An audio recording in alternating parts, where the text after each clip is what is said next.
Hi friends, welcome to my channel. ముందుగా అందరికీ ఆషాఢ ఏకాదశి శుభాకాంక్షలు.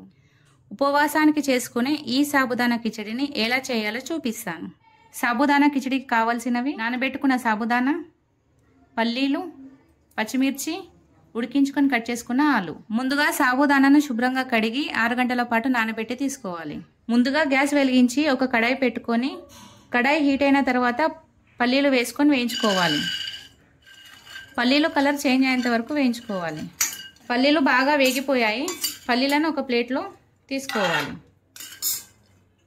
ఇప్పుడు కడాయిలో ఆయిల్ పోసుకోవాలి. ఆయిల్ హీట్ అయిన తర్వాత కట్ చేసి పెట్టుకున్న పచ్చిమిర్చి వేసుకొని కలుపుకోవాలి. పచ్చిమిర్చి ఈ విధంగా అయిన తర్వాత కట్ చేసుకున్న ఆలును వేసుకొని టేస్ట్కి సరిపడా సాల్ట్ వేసుకొని కలుపుకోవాలి. ఆలు అంతా ఫ్రై అయ్యే వరకు ఒక 5 నిమిషాలు మనం గ్యాస్ ఫ్లేమ్ని మీడియంలో పెట్టేసి మూత పెట్టుకోవాలి. ఒక మిక్సీ జార్ తీసుకొని వేయించుకున్న పల్లీలు వేసి మిక్సీ పట్టుకోవాలి. చాలా మెత్తగా కాకుండా ఈ విధంగా బరగ్గా పట్టుకొని తీసుకోవాలి. ఇప్పుడు మూత తీసుకొని చూసుకుందాం. ఇలా ఈ విధంగా ఫ్రై అయ్యేంత వరకు వేయించుకోవాలి. కిచిడి అయ్యేంత వరకు మనం గ్యాస్ ఫ్లేమ్ని మీడియంలోనే పెట్టుకోవాలి. నానబెట్టిన సాబుదానా అంతా వేసి మొత్తం మిక్స్ అయ్యేలా కలుపుకోవాలి. ఇప్పుడు వేయించుకున్న పల్లీల పొడి వేసుకొని కొద్దిగా సాల్ట్ వేసుకొని అంతా మిక్స్ చేసుకోవాలి. ఈ సాబుదానా కిచిడిని మనం ఉపవాసం ఉన్నప్పుడు ఇలా చేసుకొని తినవచ్చు.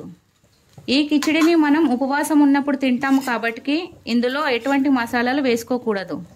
ఇలా అంతా కలిపి గ్యాస్ని లో ఫ్లేమ్లో పెట్టేసి 2 నిమిషాల కోసం మూత పెట్టుకోవాలి. ఇప్పుడు మూత తీసుకొని ఒకసారి అంతా కలుపుకొని గ్యాస్ ఆఫ్ చేసుకోవాలి. ఇంతే అండి, తక్కువ వస్తువులతో ఉపవాసం కోసం చేసుకునే రుచికరమైన సాబుదానా కిచిడి రెడీ.